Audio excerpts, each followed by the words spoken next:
جس کے اندر ہمارے نبی کی نسل کا پانی شفٹ ہوتا تھا اس کا ماتھا روشن ہو جاتا تھا۔ تو حضرت ہاشم ایک دفعہ مدینے میں گزر رہے تھے، ایک یہودی عورت کی نظر پڑ گئی تو اس نے ماتھے پر نور نبوت دیکھا، کہنے لگی ہاشم 100 اونٹ لے لے اور ایک رات میرے ساتھ گزار دے۔ تو وہ فرمانے لگے میں سردار آدمی ہوں، عزت دار آدمی ہوں، میں زنا کر سکتا ہوں؟ کبھی نہیں۔ وہیں انہوں نے اگلے دن شادی کی بنو نجار میں حضرت سلمہ سے۔ 2-3 دن گزرے تو بازار میں جا رہے تھے تو وہ یہودی عورت سامنے سے آ رہی تھی تو اس کو روک لیا، فرمایا تو مجھے گناہ کی دعوت دے رہی تھی، شادی کر لے۔ تو اس نے ایسے دیکھا، کہا مجھے آوارہ نہ سمجھو، میں بھی عزت دار ہوں، تیرے ماتھے پہ نور نبوت تھا، میرا جی چاہا کہ میرے پیٹ میں آ جائے، لیکن وہ سلمہ کا نصیب تھا، وہ لے گئی۔ تو پھر ہمارے نبی کے والد حضرت عبداللہ وہ بازار میں جا رہے تھے مکہ میں، تو ایک عورت سامنے سے آ رہی تھی، اس نے آپ کو دیکھا تو کہنے لگی کہ تیری جان کے بچنے میں 100 اونٹ لگے تھے، 100 اونٹ مجھ سے لے لے اور ایک رات میرے پاس گزار لے۔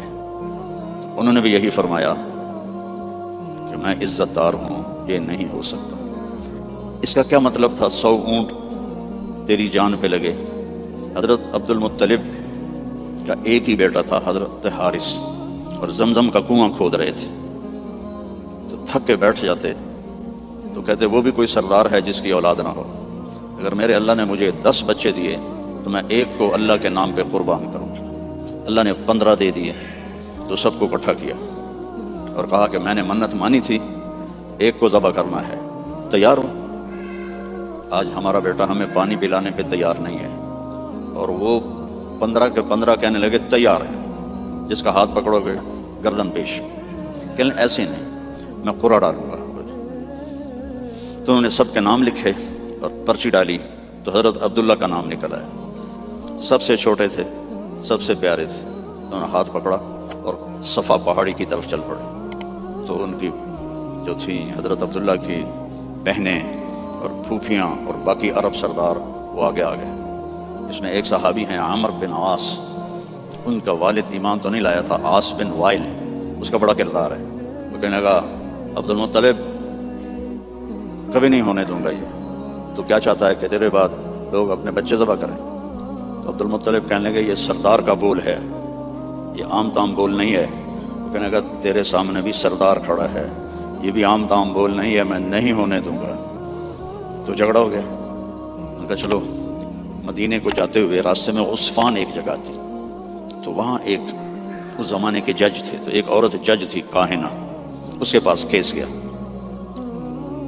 تو وہ کہنے لگی جب کوئی قتل ہو جاتا ہے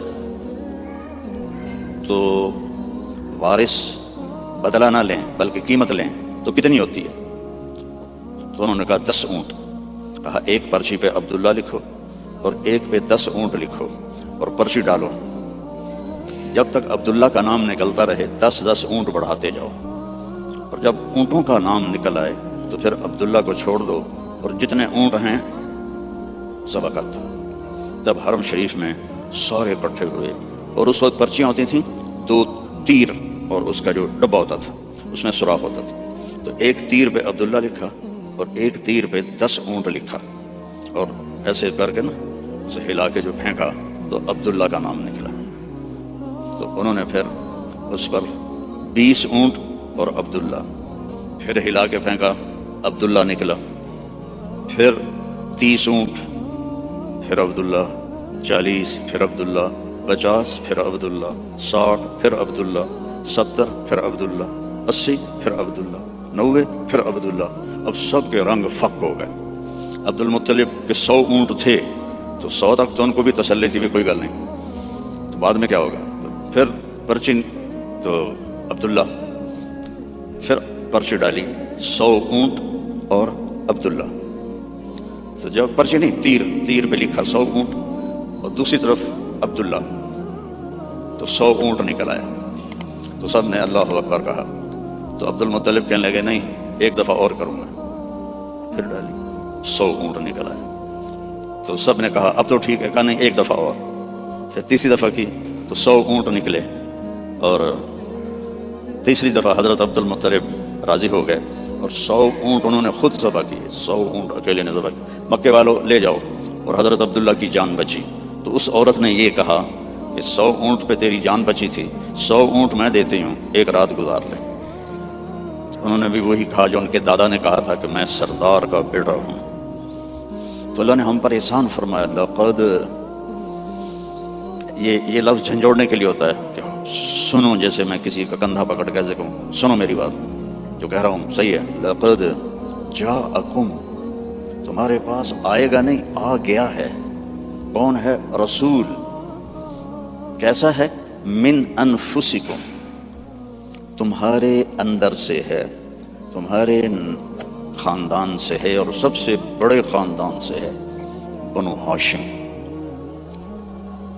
لقد جاءکم رسول من انفسکم عزیز علیہ ما عنتم حریص علیکم بالمؤمنین رؤوف الرحیم فإن تولوا فقل حسبی اللہ لا الہ الا ہو۔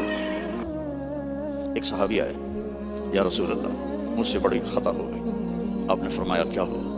کہا میں روزے میں تھا، میں اپنی بیوی کے پاس چلا گیا، روزہ رمضان کا تھا۔ تو آپ نے فرمایا غلام آزاد کر، اس کی جو ہے جزا غلام آزاد کر۔ کہا جو میں غریب آدمی ہوں، میں غلام کہاں سے آزاد کروں، میرے پاس تو دمڑی بھی کوئی نہیں۔ تو آپ نے فرمایا پھر 60 روزے رکھ۔ وہ کہنے لگا ایک روزے چند چاڑے آئے تو 60 روزوں میں کیا کروں گا، ایک روزے میں یہ کیا ہے تو 60 روزوں میں کیا کروں گا، یہ بھی نہیں ہوگا۔ آپ نے کہا پھر 60 غریبوں کو کھانا کھلا۔ کہنے لگا میں خود غریب ہوں، میں کس کو کھانا کھلاؤں؟ آپ نے کہا بیٹھ جا، بیٹھ گیا۔ تو کچھ دیر گزری تو ایک مدینے کے صحابی کھجوروں کا ٹوکرا، کافی بڑا ٹوکرا لے کر آئے کہ یا رسول اللہ یہ مدینے کے فقیروں میں تقسیم فرما دیں۔ تو آپ نے فرمایا او بھائی کتنے ہیں؟ کہا جی بیٹھا ہوں۔ کہ یہ لے جا اور 60 گھروں میں تقسیم کر دے۔ کہنے لگا یا رسول اللہ اللہ کی قسم مدینے میں مجھ سے غریب کوئی نہیں، آپ ایسا کرو میرا جرمانہ مجھے ہی حلال کر دو، جلدی کرو برآں۔ تو آپ اتنا ہنسے کہ چلو جاؤ تیرے لیے حلال ہے، کسی اور کے لیے یہ نہیں ہوگا۔ رؤوف رحیم۔ فرماتے ہیں میرے نبی کہ جب میں نماز پڑھا رہا ہوتا ہوں تو جیسے ایسے مستورات آئی ہیں تو مستورات پیچھے پڑتی تھی، تو جب مجھے کسی بچے کے رونے کی آواز آتی ہے تو میں تلاوت کو چھوٹا کر دیتا ہوں اور جلدی رکوع سجدہ کر کے سلام پھیرتا ہوں کہ بچے کے رونے کی آواز مجھے برداشت نہیں ہوتی ہے۔ سبحان اللہ۔ تو لقد جاءکم رسول من انفسکم، تمہارے فیملی سے میں نے اس کو چنا ہے، اس جیسا خاندانی کوئی ہے تو دکھاؤ۔ پھر آپ نے فرمایا اللہ تعالیٰ نے ساری دنیا کو دیکھا، حضرت آدم کی نسل کو، ارواح کو، تو عربوں کو الگ کیا۔ پھر عربوں پر اللہ نے چھلنی ڈالی تو اس میں سے مضر کی اولاد کو الگ کیا۔ پھر مضر پہ چھلنی ڈالی تو اس میں سے اللہ تعالیٰ نے قریش کو الگ کیا۔ پھر قریش پہ چھلنی ڈالی اس میں سے ہاشم کو الگ کیا۔ پھر ہاشم پہ چھلنی ڈالی تو آپ نے فرمایا پھر اللہ نے ہاشم کی اولاد میں مجھے چنا، میں سب سے عالی نسب ہوں، سب سے عالی خاندان ہوں، من انفسکم۔ اچھا میں موریتانیہ گیا، عرب ملک ہے افریقہ میں، ہاں میں تو افریقہ ہی بیٹھا ہوں، مجھے یاد ہی نہیں۔ تو غریب ملک ہے، مالکی مذہب ہے وہاں۔ وہ اس آیت کو پڑھتے ہیں لقد جاءکم رسول من انفسکم، فا کے اوپر زبر پڑھتے ہیں، ہم فا کے اوپر پیش پڑھتے ہیں، من انفسکم، من انفسکم۔ اور کئی قرآن میں الفاظ ایسے ہیں چونکہ اس کی 7 قراتیں ہیں تو پھر مجھے اس کا مطلب دوسرا سمجھ میں آیا۔ انفسکم تو ہے خاندان کی عزت، اونچائی اور بلند۔ ایک دفعہ حضرت معاویہ سے کسی نے پوچھا بنو امیہ اور بنو ہاشم میں کیا فرق ہے؟ کہنے لگے ہم شریف لوگ تھے اور ہاشم شریفوں کا سردار تھا۔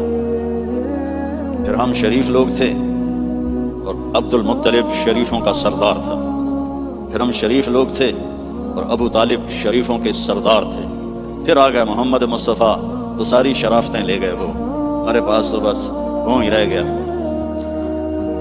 من انفسکم، اب ہے من انفسکم، انفس کہتے ہیں نفیس کو، خوبصورت کو، جیسے آپ یہ بہت نفیس چیز ہے بولتے ہو کہ نہیں، یہ بہت نفیس چیز ہے، یعنی وہ بڑی نازک بھی ہو خوبصورت بھی ہو تو اس کو نفیس کہتے ہیں۔ من انفسکم میں آپ کے حسن و جمال کی طرف اشارہ ہے۔ میں نے ایک رسول بھیجا ہے، عربوں کا رنگ سانولا ہوتا ہے، عربوں کا رنگ ایز اے ہول یا کالا ہوتا ہے یا سانولا یعنی بلیکش، فیئر نہیں ہوتا، بہت کم بہت کم۔ اس لیے ابو لہب کا نام عبد العزیٰ ہے، لیکن وہ گورا پیدا ہوا تو اس کا نام بن گیا ابو لہب، انگارا، اسے انگارا سرخ ہوتا ہے۔ تو عرب کا جو رنگ ہے ایز اے ہول بلیکش ہوتا ہے یا کالا ہوتا ہے، جیسے آپ کے یہاں ہیں افریقی بھائی۔ اللہ تعالیٰ نے آپ کو جو پیدا کیا من انفسکم، حضرت آمنہ فرماتی ہیں کہ 9 مہینے میں مجھے آپ کے حمل کا نہ کوئی احساس ہوا نہ پتہ چلا، نہ کوئی دردیں ہوئی۔ جب پیدا ہوئے تو کوئی درد نہیں لگا، کوئی درد نہیں لگا۔ اور جب آپ پیدا ہوئے تو ماں کے پیٹ سے جو بہت ساری چیزیں نکلتی ہیں ایک قطرہ باہر نہیں نکلا۔ اور جب آپ پیدا ہوئے تو بچے کے اوپر بہت سارا کیچڑ ہوتا ہے، اس کو پھر نہلاتے ہیں، آپ صاف ستھرے پیدا ہو گئے، بالکل صاف۔ پھر بچے کی یہ ناف اور ماں کی جو آنت ہوتی ہے وہ ملی ہوتی ہے، اس کو باہر کاٹتے ہیں۔ آپ اپنی ناف الگ کے ساتھ پیدا ہوئے، کاٹی نہیں گئی۔ پھر ختنہ ہوتا ہے، آپ کا ختنہ ماں کے پیٹ سے ہوا تھا، آپ ختنے کے ساتھ پیدا ہوئے۔ آپ کی ناف ماں کی آنت سے کٹی ہوئی تھی، اور بچہ پیدا ہوتا ہے تو وہ گندگی سی پھیلتی ہے، جب آپ پیدا ہوئے تو خوشبو پھیل گئی، پورے کمرے میں خوشبو پھیل گئی۔ تو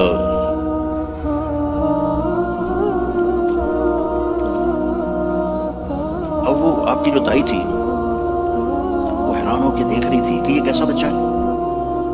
تو اسی حیرت میں ان کو حضرت آمنہ کے پہلو میں لیٹایا۔ یہ بچہ کتنی عمر کا ہے؟ 15 منٹ، 20 منٹ، آدھا گھنٹہ۔ تو آپ ایسے لیٹے ہوئے ہیں، ایک دم کروٹ بدلی، جیسے مضبوط آدمی کروٹ بدلتا ہے، اور ہاتھ یہاں رکھے اور یوں سجدے میں چلے جائیں،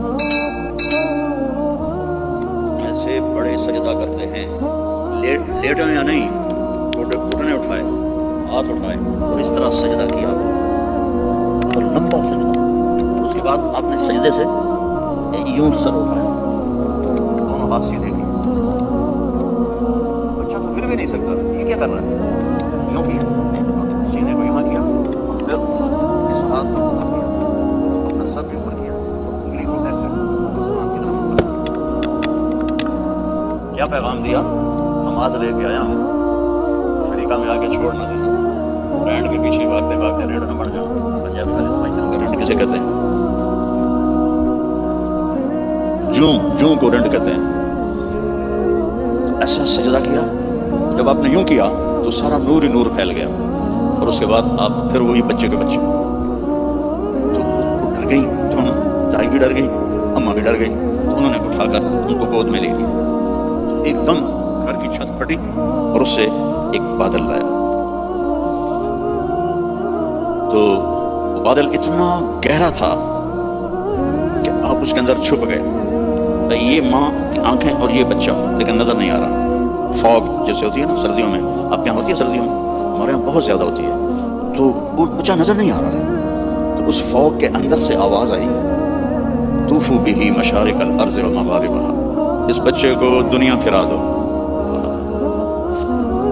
لیعرفوا باسمہ ونعتہ وصورتہ، ساری دنیا کو بتا دو یہ ہے جس کے پیچھے چلو گے تو کامیابی ہے، ورنہ جانور میں اور تم میں کوئی فرق نہیں ہوگا،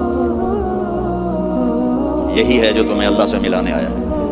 اور پھر ایک عجب آواز آئی کہ اس کو آدم کے اخلاق دو، شیش کی معرفت دو،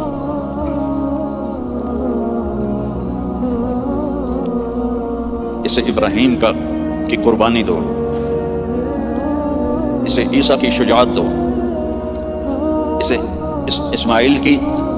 اسے ابراہیم کی دوستی دو، خلیل اللہ، اسماعیل کی قربانی دو، چھری چلوائی، صالح کی فصاحت دو، لوط کی حکمت دو، اسحاق کی رضا دو، یوسف کا حسن دو، موسیٰ کی شدت دو، یوشا کا جہاد دو، دانیال کی محبت دو، الیاس کا وقار دو، داؤد کی شیریں زبان دو، عیسیٰ کا زہد دو، وَأَغْمِسُوهُ فِي أَخْلَاقِ النَّبِيِّينَ، اور جو کچھ ہم نے نبیوں کو دیا سب کچھ اس کو دے دو۔ 15 منٹ میں ہمارے نبی 1.25 لاکھ نبیوں کو جو ملا اندر چلا گیا۔ 63 سال جو 63 سال جو پرواز کی وہ کیسی ہوگی؟ کوئی اندازہ لگا سکتا؟ میرے نبی کا ایک طریقہ زمین آسمان سے قیمتی۔ اس زمانے کا تو فیشن تھا، چلو فیشن تھا، تو ایک فیشن میرے نبی نے اپنایا، تو ہمیں ہمارے اوپر بنتا نہیں کہ ہم بھی اسی فیشن کو پسند کریں۔ کراچی میں ایک دوست کے پاس تھا، تو اس کا بیٹا آیا بھی، یہ بیٹے نے آ کے مجھے مسافہ کیا، تو اس کے بعد یہاں سے میں بھیڑ منی ہوں یہاں سے کٹے ہوئے اور اوپر ایسے، یہ تو نے بال کیسے بنائے ہوئے ہیں؟ کہنے لگا میسی ایسے بال بنا تھا۔ میں نے کہا میسی کون ہے؟ مجھے پتہ ہی نہیں تھا، میں کہا کوئی فٹ بال کھیلے۔ میں نے کہا میسی کون ہے؟ کہنے لگا آپ کو میسی کا نہیں پتا؟ میں کہا نہیں بیٹا مجھے نہیں پتا۔ کہا وہ بہت بڑا فٹ بالر ہے، یہ اس کا فیشن ہے، اس لیے میں نے اس کا فیشن اختیار کیا ہے۔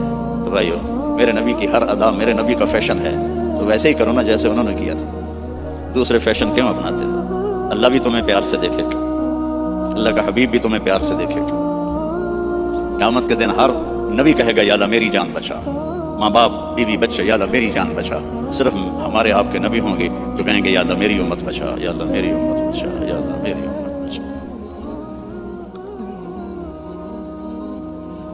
یہ تو آپ کی پیدائش ہے۔ پھر جب آپ خوبرو جوان بنے، کسی نبی کا حلیہ کتابوں میں کوئی نہیں ہے، میرے نبی کا پورا حلیہ موجود ہے۔ آپ جب ہجرت کر کے گئے اور راستے میں ایک جگہ بھوک لگی تو ایک خیمہ تھا، وہاں ایک بڑھیا مائی بیٹھی ہوئی تھی، تو حضرت ابو بکر نے کہا ماں جی کچھ کھانے کو ملے گا؟ کہا بیٹا کچھ نہیں ہے، قحط کا زمانہ ہے۔ تو ہمارے نبی نے فرمایا ماں جی اس بکری سے دودھ نکال لو۔ تو وہ بکری ایک تو وہ اس کی بکرے سے ملائی نہیں ہوئی تھی، اور دوسرا کمزور۔ تو اس نے کہا بیٹا اس کی تو بکرے سے ملائی بھی نہیں ہوئی، ملاپ ہی نہیں ہوا، اور دوسرا اس کے اوپر صرف کھال ہی کھال ہے، گوشت ہی کوئی نہیں، دودھ کہاں سے آئے گا؟ کہا اب مجھے اجازت دے دو کہ لے لو۔ اب چونکہ وہ ایک بڑی عجیب سی بات ہو رہی تھی نا، تو اس نے آپ کو ایسے غور سے دیکھنا شروع کیا، یا تو یہ کوئی عرب نہیں ہے، یا یہ جانتا نہیں ہے کہ بن بیاہی بکری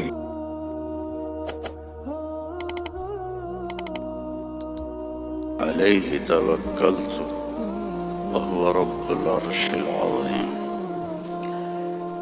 اس آیت کی ایک تو خصوصیت یہ ہے،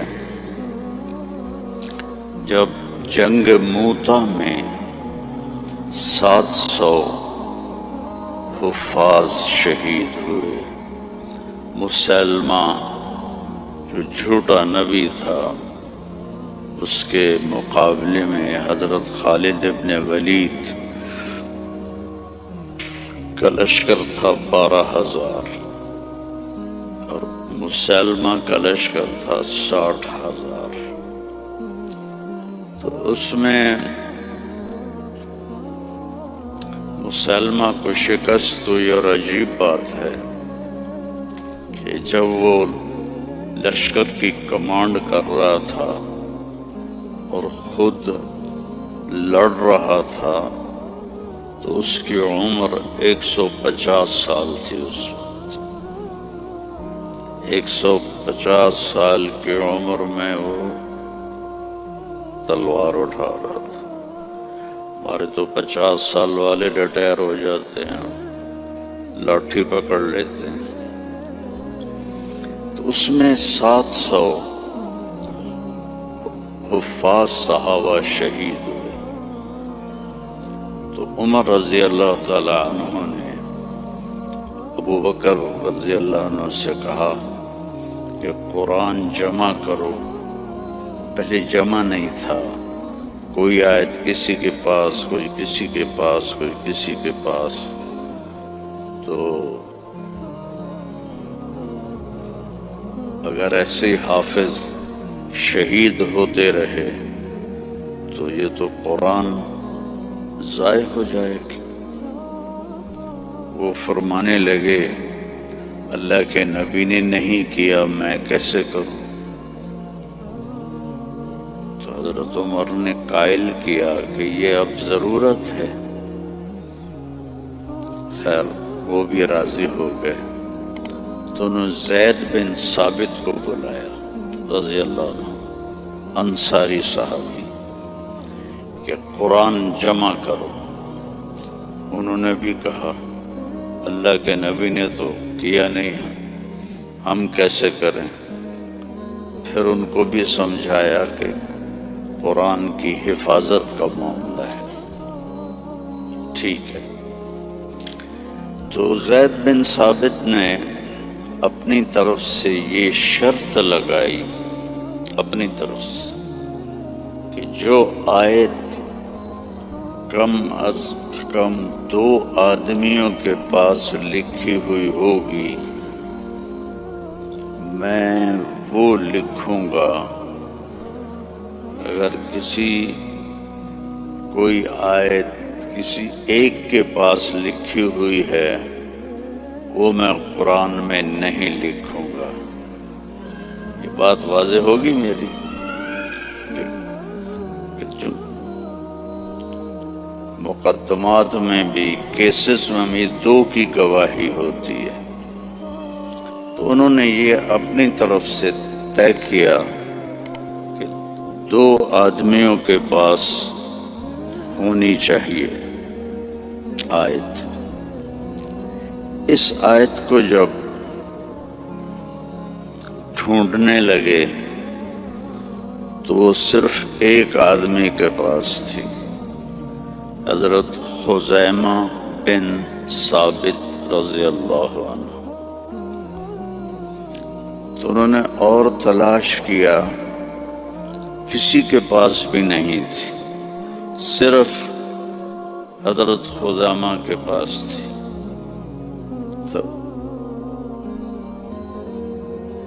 تو زید رضی اللہ تعالیٰ عنہ نے انکار کر لیا کہ میں اس کو قرآن میں شامل نہیں کروں۔ تو وہ فرمانے لگے کہ تمہیں معلوم نہیں میری گواہی 2 کے برابر ہے۔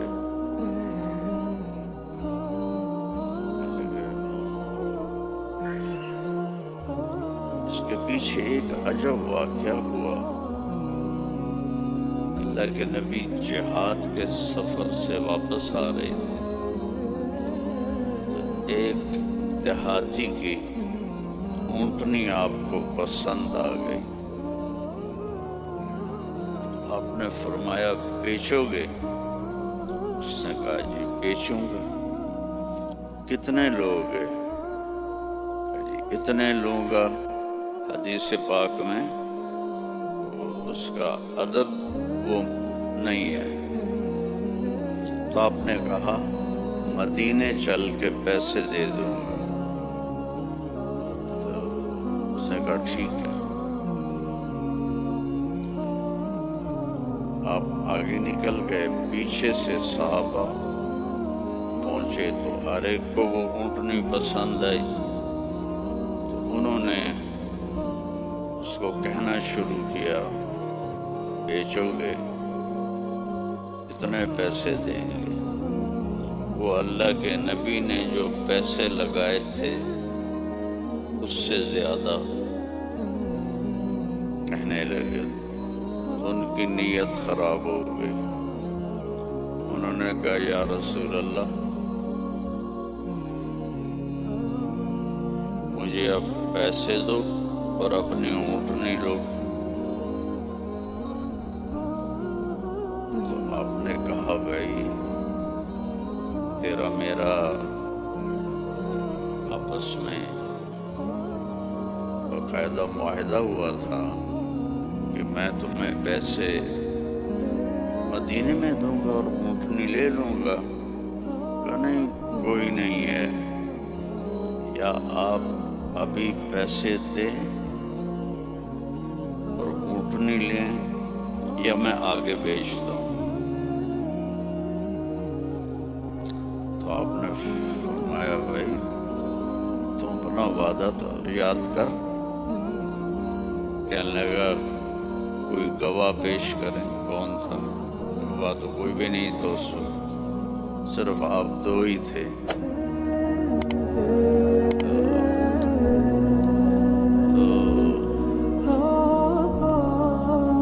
تو صحابہ اکٹھے ہو گئے، تو کہے گواہ لاؤ. آپ فرمائے گواہ تو کوئی تھا نہیں. صحابہ اس کو برا بھلا کہنے لگے کہ تو اللہ کے نبی کو جھٹلاتا ہے. تو اتنے میں خزیمہ بن ثابت رضی اللہ عنہ انہوں نے کہا یا رسول اللہ میں گواہی دیتا ہوں کہ آپ نے یہ اونٹنی کا سودا اسی طرح کیا ہے. آپ نے فرمایا تو تھا ہی نہیں، تو کیسے گواہی دیتا ہے؟ یا رسول اللہ آپ آسمان کی خبریں بتاتے ہیں اور ہم کہتے ہیں سچ ہے، تو یہ اونٹنی کی خبر کو سچ نہیں مانیں گے؟ تو آپ اتنا خوش ہوئے کہ آپ نے فرمایا آج کے بعد خزیمہ جہاں بھی گواہی دے گا یہ 2 کے برابر ہوگا.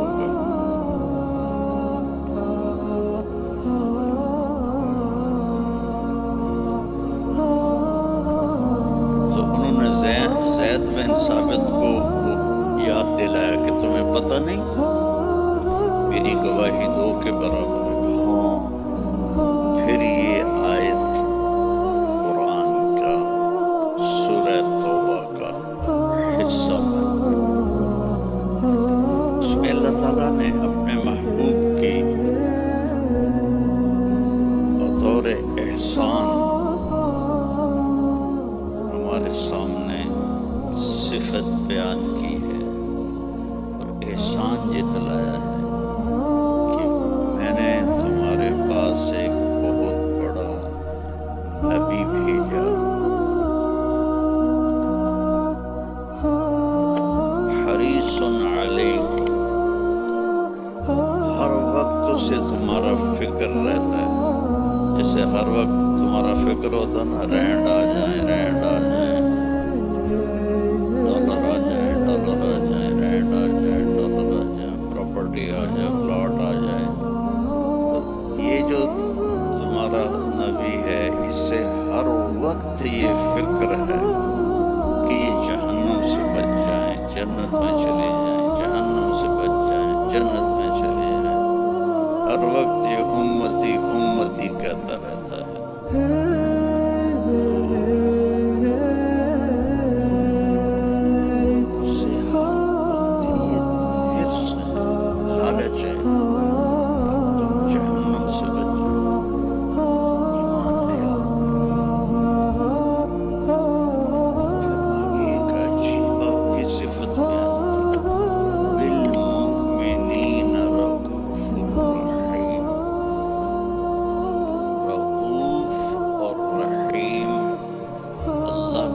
صفاتی نام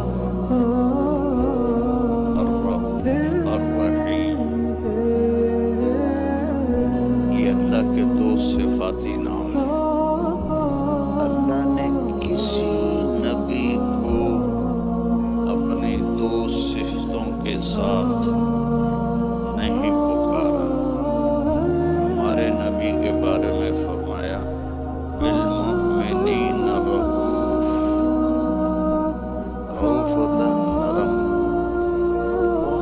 نرم ہے تمہارے لیے، رحیم بہت مہربان ہے. ایک واقعہ سناتا